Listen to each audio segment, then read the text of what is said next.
No,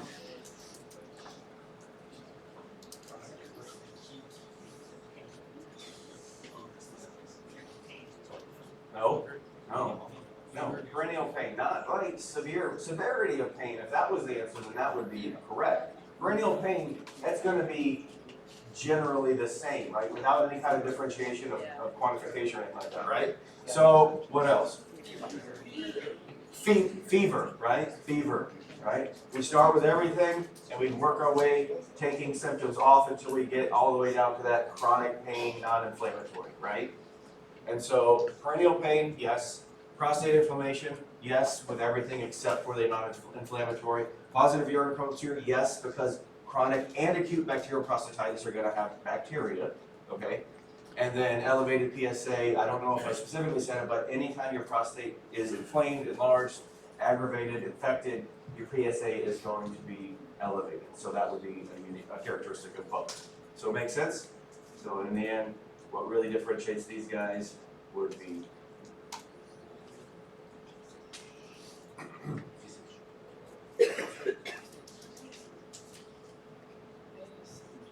what did I say were the two things on physical examination? Asymmetry and duration, right? Okay? So all those other things are just sort of irritative voiding symptoms or irritative or obstructive voiding symptoms. What's double voiding? Does anybody remember? You got to go and then immediately or very soon after you feel like you have to go right away again, right? Okay? Prostate enlargement, well, that's going to, just generalized prostate enlargement, that's going to probably go with both in general, depending on where the tumor is. It really doesn't tell you much of anything.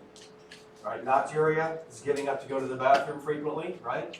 So it may show up with prostate cancer, more likely to show up with BPH as a presenting symptom, and then urinary hesitancy is one of our obstructive symptoms. Again, what's the problem with prostate cancer?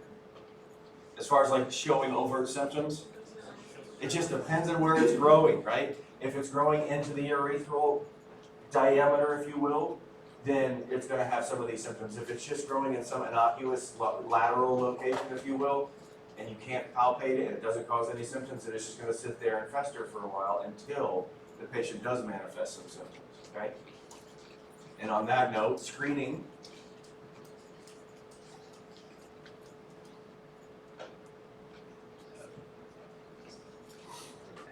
Anybody? C for average risk. Which would be correct if it said high risk? 40 to 45. Okay, younger.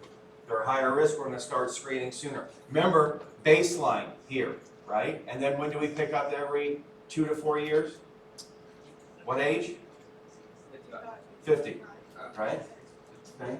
So, remember, because I said, like just so you can remember that example, at the end here, like if the patient chooses to wait until 50 to obtain his baseline, then that's when you're going to start routine immediately after that. If he gets his baseline at 45, unless it's abnormal for whatever reason, we don't need to start the routine screening until he reaches age 50. Okay? And does anybody remember then the factors that would make you at a high risk? What would put you in a high risk category? Family history, strong family history, meaning multiple second-degree relatives or primary first-degree relative. What else? A germline mutation, for example, you have like BRCA mutation, and then what else? Race, yeah. Race, black ancestry is how it is phrased in the AUA guidelines, okay? So you have to know those things so you can give your patient the appropriate screening at the appropriate time, all right? Because think, 5 years, if you're talking about waiting from here to here, right? That's a long period of time, right? Especially if you wait from 40 to 50, that's 10 years.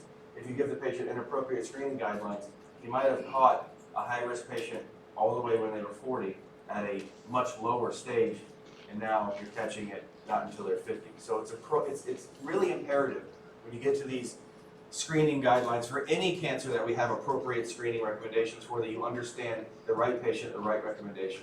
All right? Okay. Any questions about the stuff that we've covered thus far? Thinking about women's health, aren't we? It's like this is all white noise. I got it. But today's stuff, I mean, this is, we're getting to the really easy, like kind of cut to the chase portion of urology. So cancers of the bladders and testes, but look, we're going to do this together, and then we'll go through the slides. Because we have talked about cancer of bladder and testes already innumerable amount of times. So tell me, if you will, what is the #1 risk factor for cancer of the bladder? Smoking. Tell me what the patient who has bladder cancer is going to look like. Huh? Hematuria. What kind of hematuria? Painless hematuria in a old smoker, right? That is what the question is going to look like. That is what the patient is going to look like. All right? What are some lab tests that we can utilize, lab tests that we utilize for cancer? Just let's start with the basics and work our way up. What's #1? Urinalysis. There you go. Urinalysis with micro, right? What else? CBC, CMP. Right? And CMP is going to show us all kinds of things, like their calcium, like their liver enzymes, right? Like their alkaline phosphatase, right? Now, what other components of urine would we use for this, for a bladder cancer patient? Okay, we got micro, that's the sediment, but you're thinking they're on the right track, it's just a different test. What else? What do you think a differential diagnosis would be that we need to rule out to make sure it's not something more innocuous? Huh? Infection, so then what? Not an NAT, more likely just a urine culture. Now you could, so urine culture, urine micro, right? What's another urine test we discussed? This was, huh? Cytology. Urine cytology, you guys remember that? It shows up, it's a pathological specimen of urine where we see if there are any cancerous cells, urothelial cells coming out in the urine in either individually or in clumps. Okay? That helps us identify it. All right, good. See, we've already done bladder cancer. You guys already know this stuff. All right? And that really is the case. And we'll put a little bit of the finer points on it. Let's talk about testicular cancer. Who gets testicular cancer? Young men. In general, yes. Old men can still get testicular cancer, but it's typically a cancer of young men. And what is the presentation? A painless mass, right? What do we say about testicular masses? Pain is reassuring, painless is less so. And what is a testicular mass that is malignant feel like on physical exam? Give me some of the characteristics. Hard, fixed, immobile, irregular, spiculated. You guys familiar with the term spiculated? Like it's got the branches figured out. So, and it also feels like it's coming from inside the testicle growing out, not on the outside. Does that make sense? You guys remember that discussion, right? Okay. And then that will be the only cancer that we talk about treatment for, because do you know what is the treatment for testicular cancer? Surgery, orchiectomy. It's a cancer we can cut out if we find it early enough. Okay? And that is reassuring, right? And it's a very, very favorable prognosis, even in very late stages. And so it is, there's no such thing as good cancer news, but testicular cancer certainly isn't a death sentence, if you will, like some of the others, like if you want to go with esophageal, pancreatic, some of the cancers that are really, when they show up, it's not usually a long lifespan afterwards, okay? So, you guys already know this stuff. Let's just put some of the, dot the lowercase j's and we'll take it from there, okay? All right, so, bladder cancer, frequent, becoming more frequent, don't know why. Maybe it's because of the smoking history of our generation before mine, so my parents' generation, but also to relate stories. Since I've been here, I have had a student in almost every class come up to me and tell me about their parents' bladder cancer. All right, and it has almost always universally been the same story: smoking history or a history of working with industrial dyes and solvents, and that's it. We'll talk about that. But presentation is almost universally the same.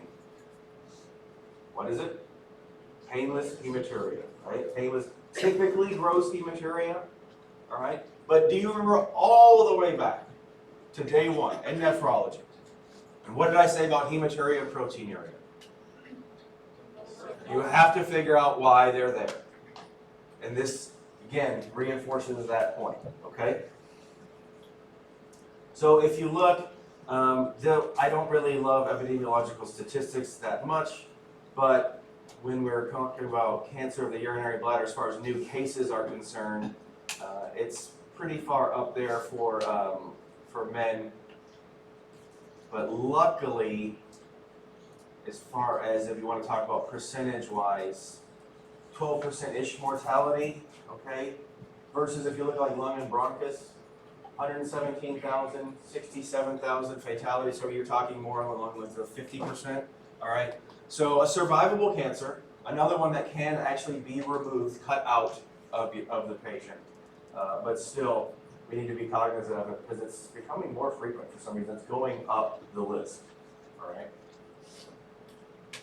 And if you look, just a note as of yesterday, right, see prostate all the way at the top, 288,000.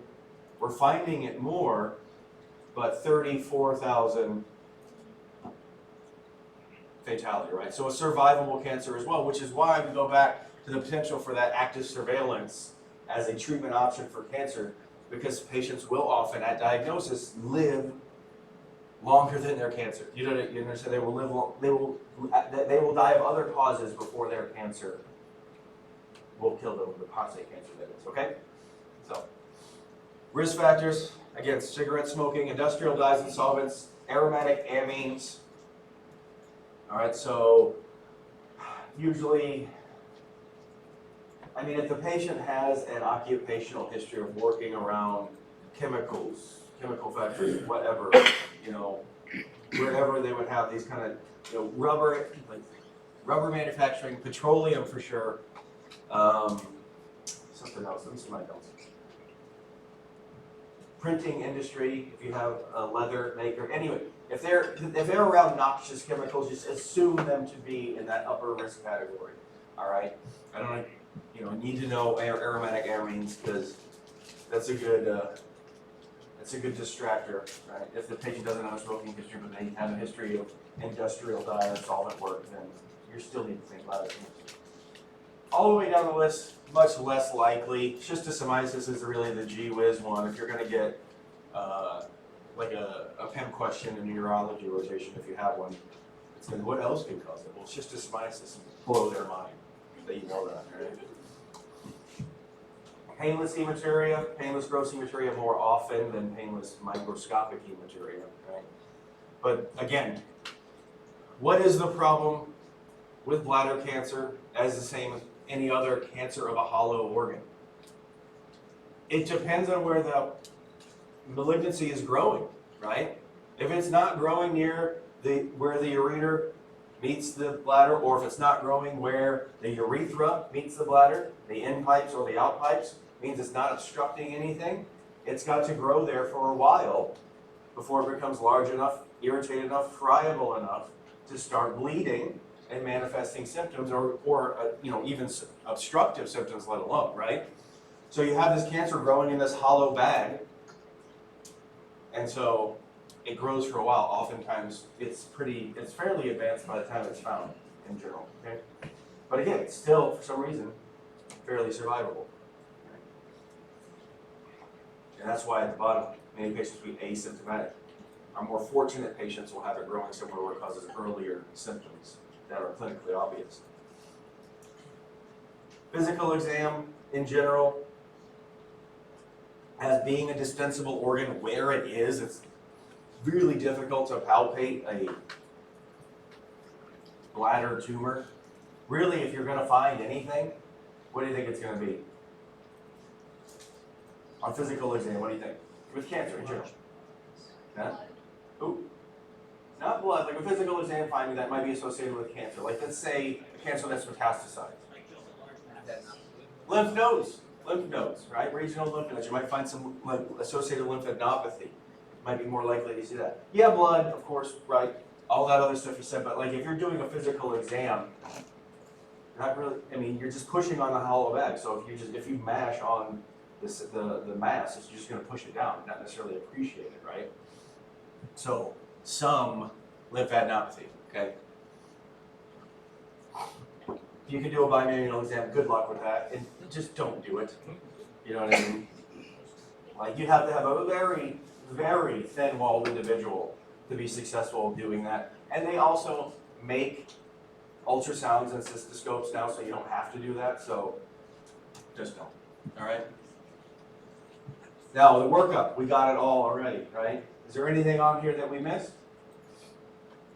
No, right? So, lab should make sense. UA with microscopy and culture, right? We're ruling out something innocuous like a UTI that's causing hematuria.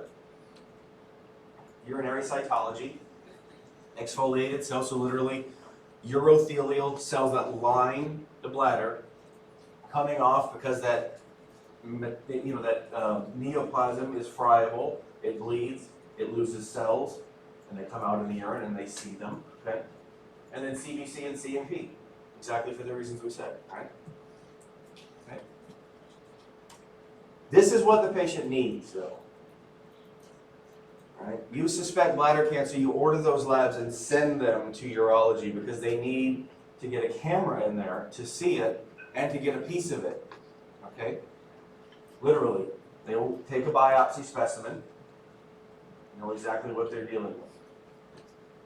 And you don't order the cystoscope, send them to the people who do it. So this isn't something you send somebody to the radiology suite for. Call urology, I think I have a patient with bladder cancer, I'm sending them to you, okay? Other subsequent imaging, again, all after. That's why this is at the bottom, all after. We're not going to waste our time getting CT scans and chest x-rays and MRIs and other things. Because what we need to visualize is if there really is a cancer growing there in the bladder, identify that and then take it from there, right? Clear enough? Bladder cancer staging, again, you guys just understand. What is really the takeaway of the TNM scale? The higher number is worse, okay?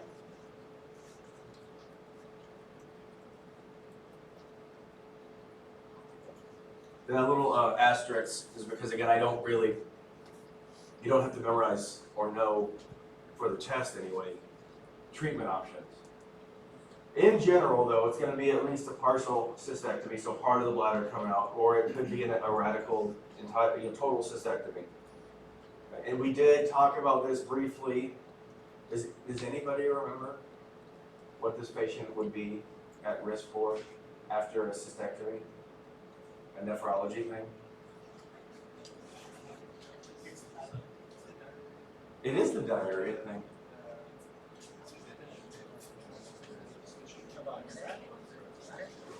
Huh? That's right. So they're potentially at risk for, well, what happens when you have a chronic diarrhea? What kind of acid-base disturbance? Huh?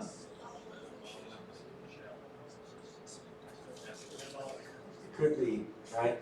A metabolic acidosis, right? So if they have, it's similar to having chronic diarrhea. And what washes out in the back end, right? We have base come out on this side, acid come out on this side.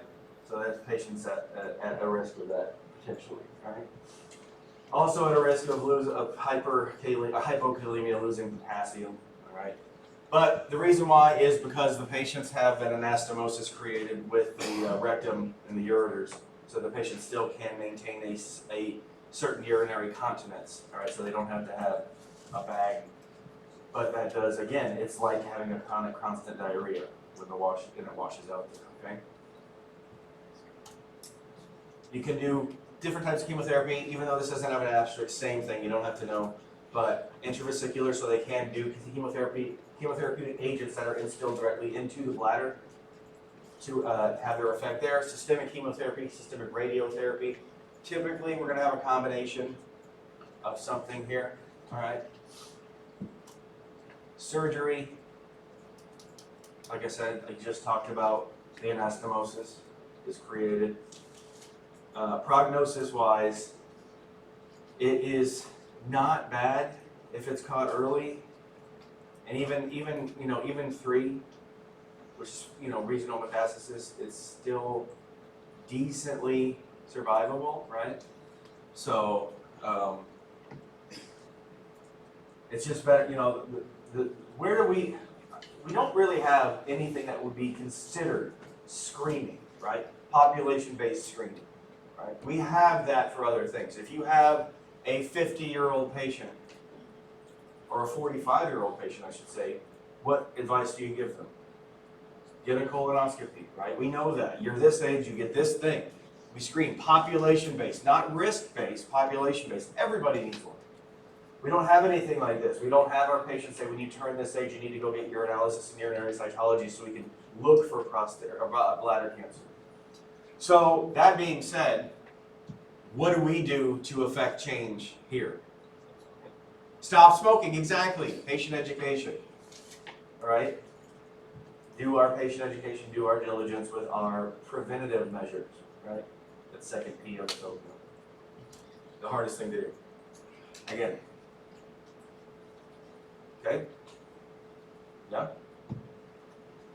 Okay. Any questions about the bladder cancer? Mostly review, right? Honestly, mostly, not entirely, but mostly. Okay. All right. This reference is getting older and older as I get older and older. Anybody know? Everybody know who he is? Lance Armstrong. Everybody know why he's on a slide that says testicular cancer? Because he had testicular cancer. And it turns out with the testicular cancer and the help of sufficient steroids and EPO, you too can win the Tour de France. All right, but it's still a pretty amazing story. I mean, shit, I couldn't ride up one of those mountains if my life depended on it. So,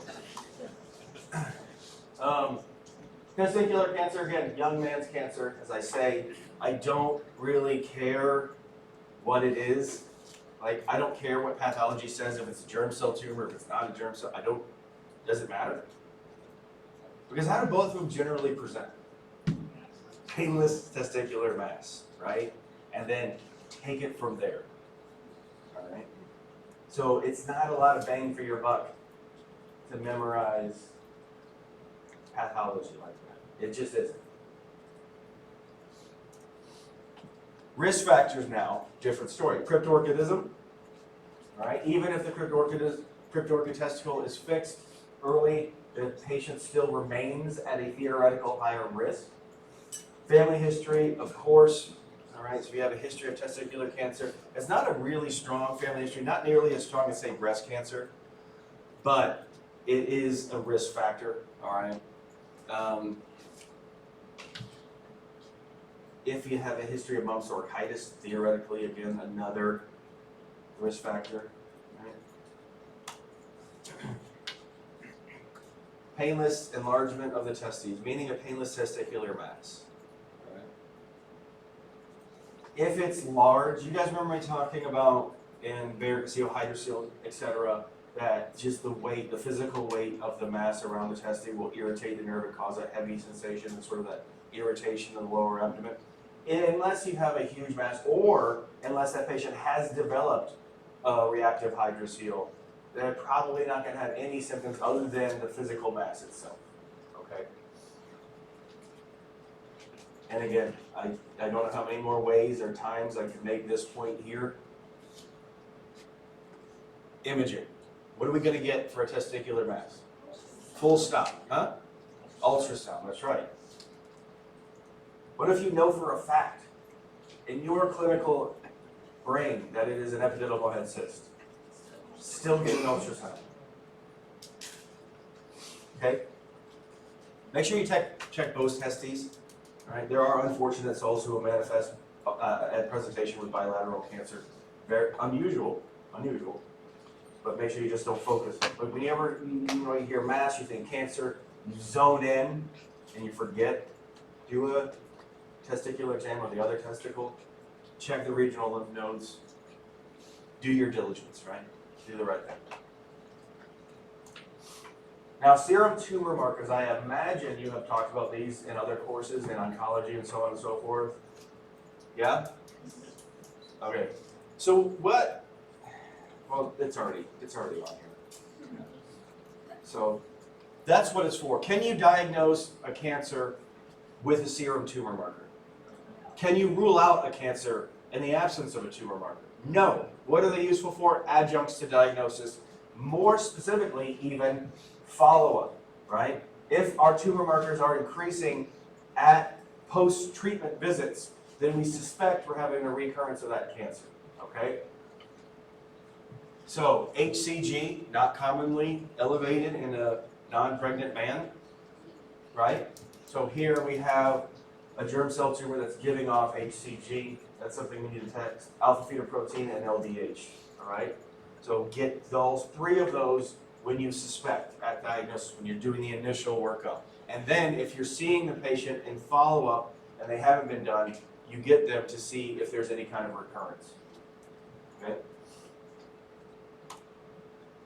Ultrasound, ultrasound, ultrasound, okay? Just easy. Testicular mass gets an ultrasound, and that's just it. Just make that association. Others, again, other imaging as indicated, but really what we're focusing on initially is to find and define the testicular mass, and then chase the rest of the sequela from there, okay?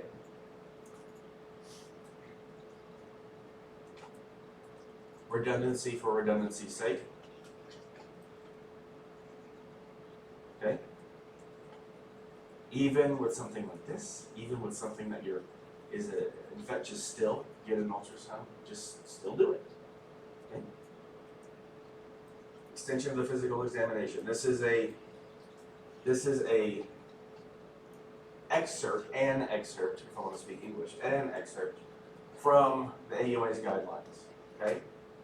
And again, it's just as plain as day. We're trying to hammer this home as many ways as possible. And again, this is the only cancer treatment I would probably ever ask you about or expect that they would ask you about on a pants or a Hannery or a pack rat. But inguinal, it is literally a cancer that, if contained within the testicle, can be cut out and resolved. Does that mean they won't get any adjuvant chemotherapy or neoadjuvant? No, not necessarily. Those decisions are made by, of course, oncology, but again, it's a cancer that can literally be removed, and that's good, because that's what makes it so survivable. And yes, there are prostheses that can be put, so if the patient wants to have a full scrotum, meaning 2 testicles, they can use, there are prostheses that are made for that purpose, okay? But if you look at this, again, I said there's no such thing as good news. There's no such thing as good cancer news. But look at that. Stage 1 through 3 approaches still 100% survivability. That's very reassuring for somebody that you have to sit across from and tell that they have cancer, all right? The type that Lance Armstrong had, who is still alive, 55 to 80% survival, that's good, reassuring, okay? So yes, you have cancer, however, we can treat it, and the vast majority of our patients survive just fine without any kind of sequela, any kind of follow-up, all right?